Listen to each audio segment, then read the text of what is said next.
यहाँ के मौजूदा विधायक के पास अगर कोई जाता है काम करने के लिए, लिस्ट तो लेकर आए कि तुम्हारे गांव से मुझे वोट नहीं मिला।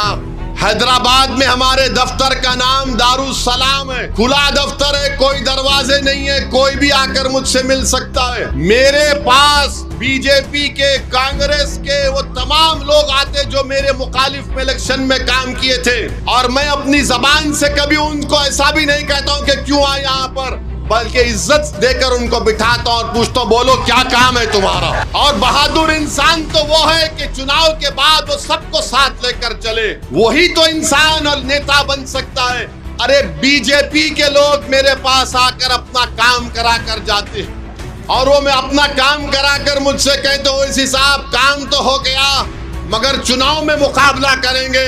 मैंने कहा कि प्यारे तुझे मैं शर्मिंदा होने नहीं दूंगा, फिर हराऊंगा मैदान में।